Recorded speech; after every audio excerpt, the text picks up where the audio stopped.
Assalamualaikum warahmatullahi wabarakatuh. Jumpa lagi bersama konten belajar ID. Kali ini saya akan memberikan materi pembelajaran tentang bahasa Indonesia kelas 10 kurikulum 2013. Pada pertemuan ini saya akan membahas bab ke-6, yaitu tentang berdebat dengan indah. Pada subbab B, yakni mengonstruksi bagian-bagian dalam debat. Masih bersama saya Bu Riza Fitrianingsih.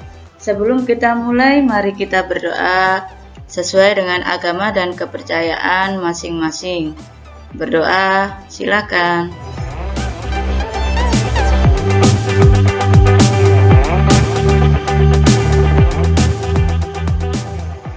Oke, dapat diakhiri.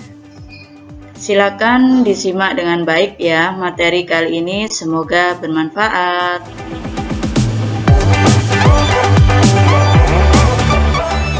Nah, sebelum kita mempelajari lebih lanjut, di sini saya akan memberikan tujuan pembelajaran ya. Jadi setelah kalian mempelajari materi ini, diharapkan kalian itu mampu yang pertama, yaitu merumuskan mosi berdasarkan isu atau permasalahan yang sedang berkembang. Kemudian, yang kedua, diharapkan mampu menyusun pendapat disertai argumen, baik argumen untuk mendukung maupun menolak mosi.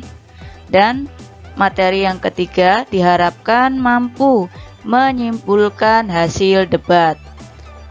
Oke, silakan disimak dengan baik 3 materi ini ya.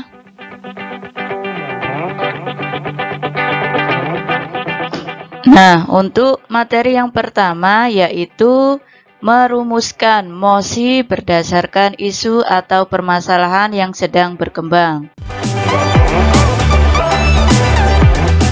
Sebelum kita bahas lebih lanjut, ini ada sebuah pernyataan ya, bahwasanya mosi dalam debat itu sama dengan topik dalam sebuah teks.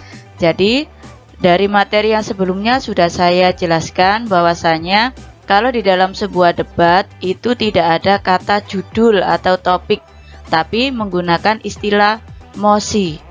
Ya, jadi jangan sampai kalian keliru ya dalam menyebutkan mosi dalam debat. Selanjutnya, ini kita merumuskan mosi ya. Jadi bagaimana sih caranya kita dapat menentukan sebuah mosi dari isu yang sedang berkembang? Kalian harus tahu ya bahwasanya mosi menjadi dasar bagi pihak-pihak terlibat debat untuk menentukan sikap mendukung atau menolak mosi. Karena apa? Kalau tidak ada mosi atau sesuatu hal permasalahan yang disampaikan, ya pihak-pihak yang bersangkutan itu tidak bisa memihak atau menolak dari apa yang terjadi atau persoalan yang sedang terjadi. Jadi langkah pertama itu harus ada mosi sebagai dasar melakukan debat. Selanjutnya, nah dari mosi ini kemudian muncul ya, pada saat membuka debat, moderator bisa menyampaikan mosi yang didebatkan. Nah, bagaimana pihak-pihak itu tahu mosi apa yang didebatkan? Itu ya melalui moderator yang akan menyampaikan mosi sebelum pihak-pihak terkait itu menentukan apakah mendukung atau menolak mosi.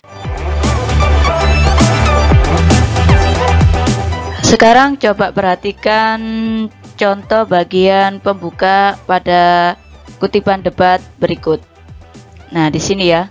Siang ini kita akan mengikuti kegiatan debat antara tim afirmasi dari SMA Pembangunan Jaya, tim oposisi dari SMK Nusantara, serta tim netral dari MA Al-Ikhlas. Pagi ini kedua tim akan berdebat tentang bahasa Indonesia tergantung pada bahasa asing. Sebelum melaksanakan debat, saya akan membacakan tata tertib debat sebagai berikut. Nah, ini kutipan sebuah debat ya, di mana Mosi yang akan dibahas itu sudah dibicarakan oleh moderator. Mosinya apa? Yaitu bahasa Indonesia tergantung pada bahasa asing. Nah, ini adalah mosi yang akan dibahas oleh pihak-pihak tertentu. Jadi tadi ya, mosi itu disampaikan oleh moderator saat membuka debat. Selanjutnya, oke, ini saya memiliki contoh lagi. Contoh yang saya ambil referensi dari e-book Bahasa Indonesia kelas 10 kurikulum 2013 ya. Tentunya pada bab ke-6, yaitu bab tentang debat. Contoh lagi, coba perhatikan ya. Saya baca.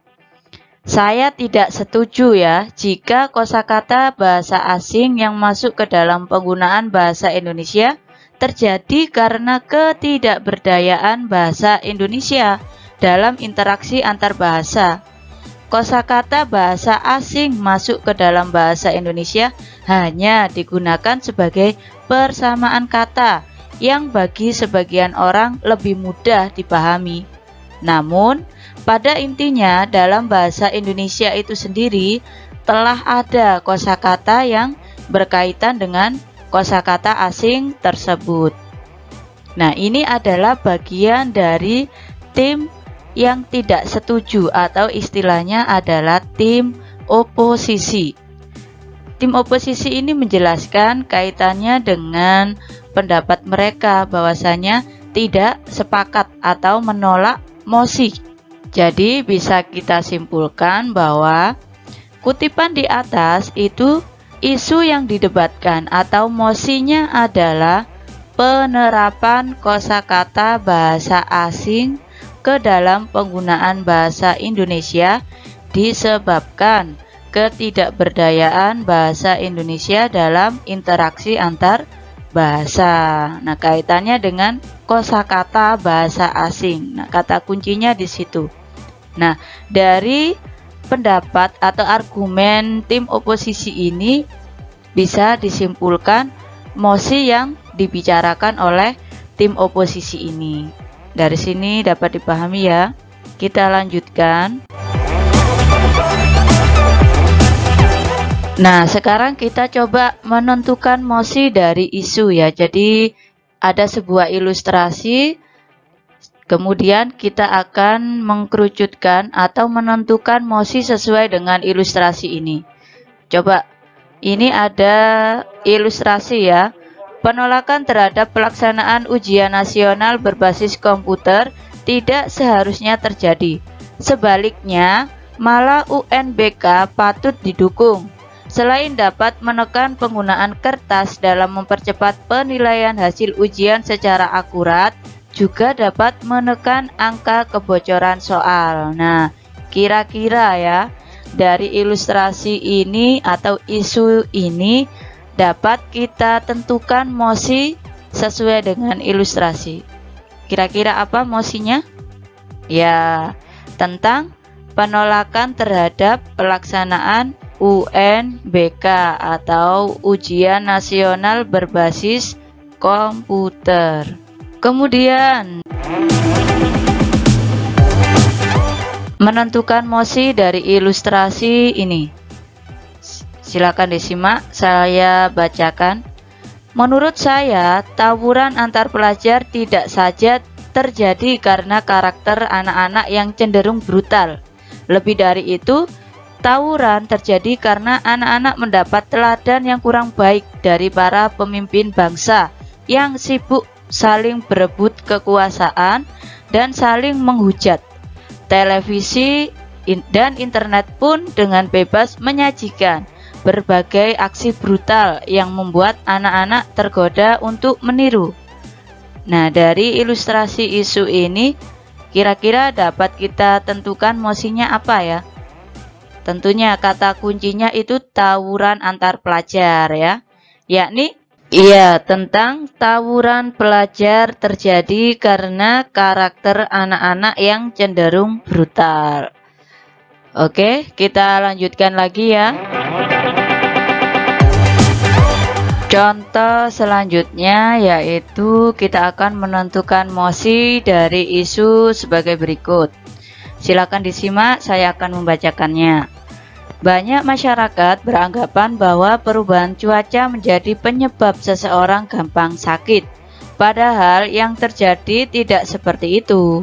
Ketika fisik seseorang kehujanan, kelelahan, kemudian terkena kuman, ia akan lebih mudah sakit. Artinya, sakit itu disebabkan oleh kuman, bukan perubahan cuaca. Nah, kira-kira mosi apa yang cocok atau sesuai dengan isu ini? Ya, yaitu kaitannya dengan anggapan bahwa perubahan cuaca menjadi penyebab seseorang menjadi sakit. Nah, dari beberapa contoh-contoh tadi, kira-kira sudah bisa enggak bagaimana cara menentukan mosi dari isu yang terjadi atau yang diilustrasikan? Oke, kita lanjutkan ya. Nah, sekarang kita masuk pada materi yang kedua, yaitu menyusun pendapat disertai argumen baik untuk mendukung maupun menolak mosi. Silakan disimak dengan baik ya.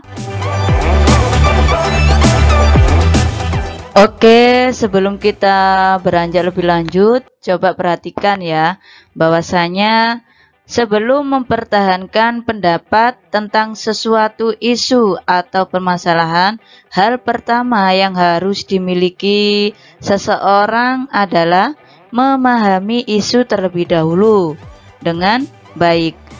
Untuk itu, pihak-pihak yang akan melakukan debat harus banyak mencari informasi atau referensi dari berbagai sumber. Misalkan ya, dengan membaca berita di televisi atau di internet atau sumber yang lainnya, kemudian menyimak berita ya, atau menggali informasi dari narasumber yang dirasa itu dapat dipercaya sumbernya, kemudian referensi-referensi lain yang menurut Anda itu layak untuk dijadikan sebagai acuan dalam berdebat. Nah, dalam pembelajaran ini atau dalam materi yang kedua ini, kalian itu akan belajar untuk menyusun pendapat disertai argumen baik untuk menerima atau menolak mosi. Nah, pertanyaannya bedanya apa pendapat dengan argumen?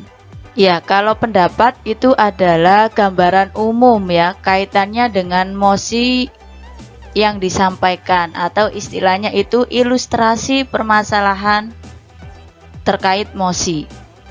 Sedangkan argumen itu adalah alasan-alasan yang mendukung pendapat tersebut, baik itu pendapat untuk menolak maupun pendapat untuk menerima mosi. Ya, jadi pendapat dengan argumen ini tidak bisa dipisahkan ya. Karena apa? Karena di dalam sebuah pendapat itu harus ada argumen atau alasan yang mendukung pendapat tersebut untuk memperkuat adanya penolakan atau penerimaan mosi yang disampaikan. Dapat dipahami ya? Nah, dari penjelasan yang saya sampaikan sebelumnya, ini saya akan memberikan rumusan singkat ya kaitannya dengan penjelasan tadi. Bisa disimpulkan bahwa mosi dari sebuah debat ini diawali dengan adanya sebuah pendapat ya atau ilustrasi atau gambaran awal terhadap mosi yang disampaikan. Kemudian dari pendapat ini bisa dicari ya argumennya atau alasan untuk menguatkan atas pendapat tersebut. Nah, dari argumen ini baru ditentukan apakah dia atau pihak itu bersifat menerima mosi atau menolak mosi. Jadi sesuai dengan pihak-pihak yang bersangkutan, apakah dia itu dalam pihak oposisi atau afirmasi. Kalau afirmasi berarti dia menerima mosi tersebut dengan disertai argumen-argumen yang menyatakan bahwasanya tim afirmasi ini mendukung atau menerima mosi yang disampaikan. Sedangkan kalau tim oposisi itu berarti dia menyatakan argumen-argumen yang memberikan keterangan bahwa tim oposisi tersebut menolak mosi yang disampaikan. Dari sini dapat dipahami ya. Sekarang saya memberi sebuah contoh ya, kaitannya dengan pendapat dan argumen terhadap isu yang disampaikan. Silakan disimak, saya akan bacakan. Menurut saya, tawuran antar pelajar terjadi tidak saja karena karakter anak-anak yang cenderung brutal. Lebih dari itu, tawuran terjadi karena anak-anak yang mendapat teladan yang kurang baik dari para pemimpin bangsa yang saling sibuk, saling berebut kekuasaan dan saling menghujat. Televisi dan internet pun dengan bebas menyajikan berbagai aksi brutal yang membuat anak-anak tergoda untuk meniru. Nah, ini ilustrasi pendapat beserta argumen dalam sebuah kutipan terkait dengan mosi, kaitannya dengan tawuran pelajar. Nah, dari sini kira-kira mana yang menyatakan pendapat dan mana yang menyatakan argumen. Pendapat itu biasanya letaknya ada di awal paragraf ya. Jadi pendapat itu letaknya ada di sini. Nah, dari menurut saya sampai brutal ini adalah pendapat umum ya, atau saya beri tulisan PU berarti pendapat umum. Kemudian untuk argumennya yang mana ya kira-kira? Ya lebihnya ya, lebih dari itu. Oke, argumennya ada 2 kalimat di sini. Yang pertama tentang ini, lebih dari itu tawuran terjadi karena anak-anak mendapat teladan yang kurang baik dari para pemimpin bangsa yang sibuk saling berebut kekuasaan dan saling menghujat. Ini argumen pertama. Kemudian argumen yang kedua, televisi dan internet pun dengan bebas menyajikan berbagai aksi brutal yang membuat anak-anak tergoda untuk meniru. Nah, dalam teks ini adalah pertama ya, pertama lebih dari itu, dan kemudian televisi ini adalah argumen yang kedua. Argumen 1 dan 2 ini menguatkan pendapat umum yang disampaikan dalam paragraf tersebut. Dari sini dapat memahami ya perbedaan pendapat dan argumen dalam sebuah paragraf. Oke, kita lanjutkan. Sekarang kita coba menyampaikan pendapat tentang mosi dengan argumen yang mendukung pendapat tersebut. Di sini saya memiliki sebuah pendapat, jadi kita diminta untuk membuat argumen sesuai dengan pendapat tersebut. Pendapat yang pertama, silakan disimak, saya bacakan. Kurangnya pendidikan agama di rumah dan sekolah menjadi penyebab utama penyalahgunaan narkoba pada remaja. Nah, kira-kira pendapat kalian bagaimana terkait ini? Oke, ini ya.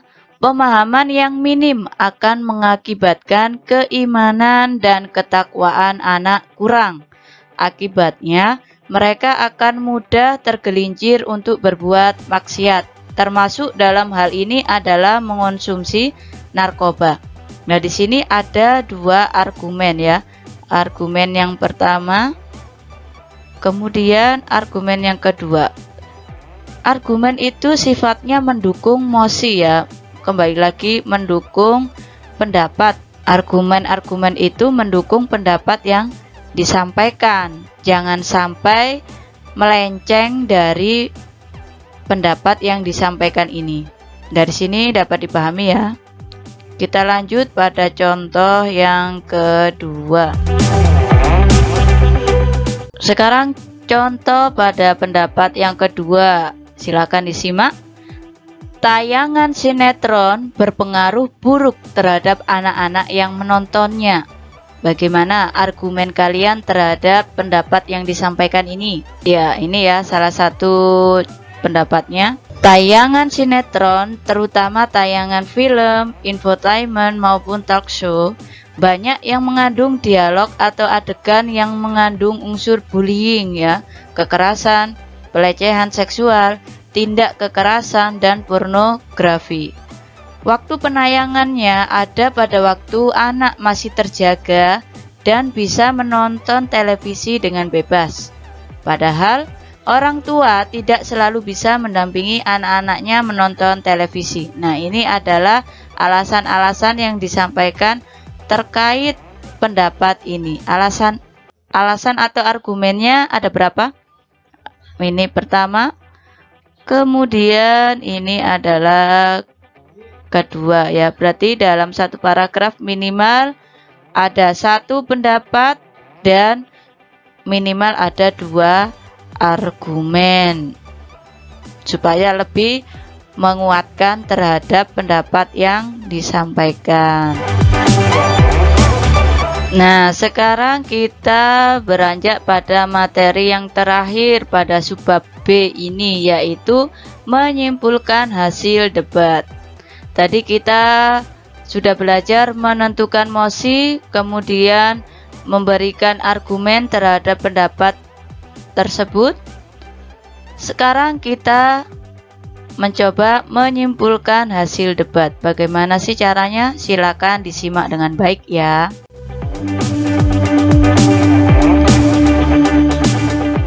Nah, ternyata dalam menyimpulkan sebuah debat itu ada 3 cara ya, atau 3 gaya penyajian dalam menyimpulkan sebuah debat.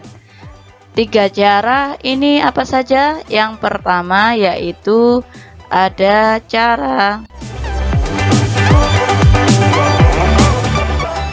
generalisasi. Generalisasi ini berpangkal atau berdasarkan pada pernyataan-pernyataan khusus lalu ditarik bersifat umum. Maksudnya bagaimana? Nah, dalam menyimpulkan debat ini kalau memakai cara generalisasi itu penjelasan khusus atau rincian-rincian itu didahulukan. Kemudian di akhir paragraf itu diberikan sebuah kesimpulan. Biasanya menggunakan kata kunci jadi, oleh karena itu, oleh sebab itu, kesimpulannya adalah bla bla bla bla. Nah, itu adalah masuk cara menyusun simpulan dengan menggunakan gaya generalisasi. Selanjutnya gaya yang kedua dalam cara menyimpulkan sebuah debat. Yang kedua adalah analogi, yakni berdasarkan perbandingan 2 hal yang berbeda. Namun 2 hal yang berbeda ini memiliki sebuah kesamaan dari bentuk segi, fungsi, atau ciri atau yang lainnya ya.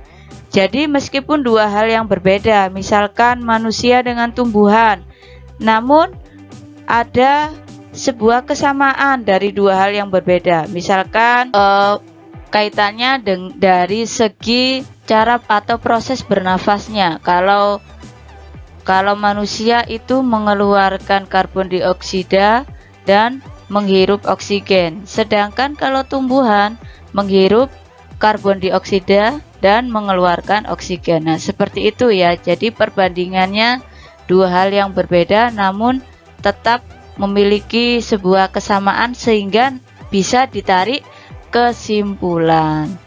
Mengapa kok ada 2 hal perbandingan? Biasanya ini untuk memahamkan seseorang atau pembaca itu dalam isu yang disampaikan. Kalau hanya sekedar gambaran umum, terkadang ada orang yang masih bingung. Kalau digambarkan dengan suatu hal yang berbeda namun memiliki sebuah kesamaan, itu kemungkinan peluang untuk lebih memahaminya itu sangat banyak, seperti itu ya.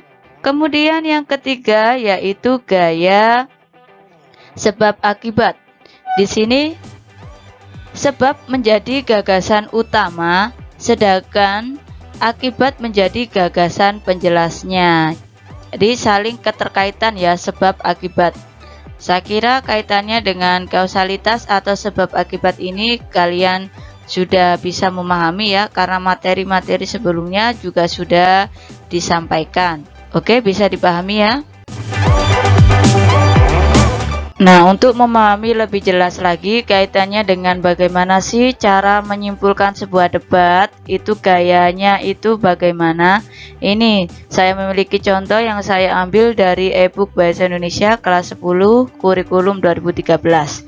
Di sini ada gaya atau contoh menarik kesimpulan menggunakan gaya generalisasi, yaitu dari khusus ke umum.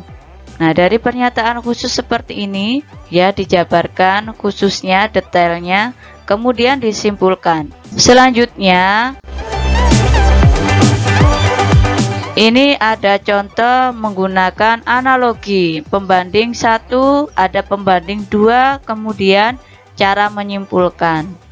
Nah, bagaimana dia membandingkan dua hal yang berbeda, memiliki kesamaan, yaitu sama-sama menggunakan kasih sayang.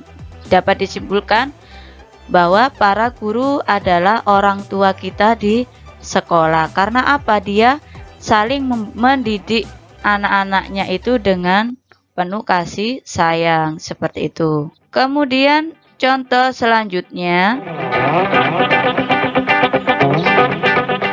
yaitu contoh yang terakhir dengan menggunakan gaya sebab akibat.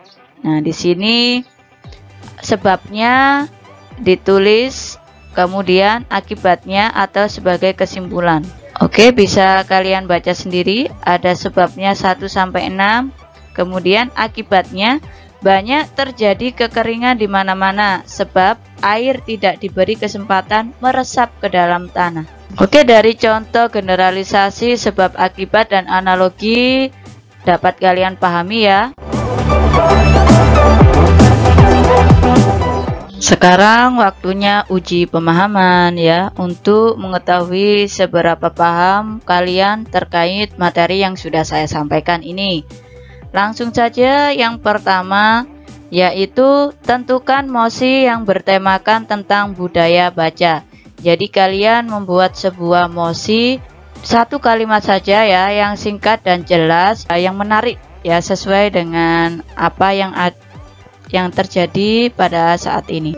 Selanjutnya yang kedua, sampaikan pendapatmu tentang mosi yang sudah kalian buat pada nomor 1 ya. Jadi mosi yang sudah kalian buat tadi, silakan utarakan pendapatmu sesuai dengan mosi yang bertemakan budaya baca. Yang ketiga, lengkapi bagian yang rumpang dengan simpulan yang tepat. Jadi ini saya memiliki kutipan debat ya, kaitannya dengan yang disampaikan ilustrasi ini ya. Titik-titik di akhir ini silakan kalian tulis ya, simpulan apa yang sesuai dengan bagian yang ini. Selanjutnya yang keempat, tentukan cara penarikan kesimpulan pada nomor 3. Nah, kira-kira ya simpulan ini itu masuk cara menyimpulkan debat itu dengan gaya generalisasi, analogi, atau sebab akibat. Silakan dijelaskan pada nomor 4. Alasannya mengapa kamu menyebutkan bahwasanya nomor 3 ini menarik kesimpulan menggunakan cara generalisasi. Contohnya, alasannya apa? Seperti itu ya. Oke, dapat dipahami ya untuk uji pemahaman.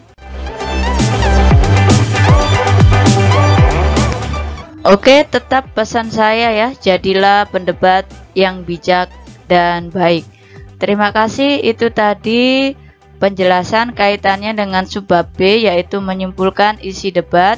Semoga apa yang saya sampaikan dari awal hingga akhir dapat bermanfaat untuk kita semua. Saya akhiri, wassalamualaikum warahmatullahi wabarakatuh. Tetap bersama konten Belajar ID untuk menyimak video pembelajaran berikutnya.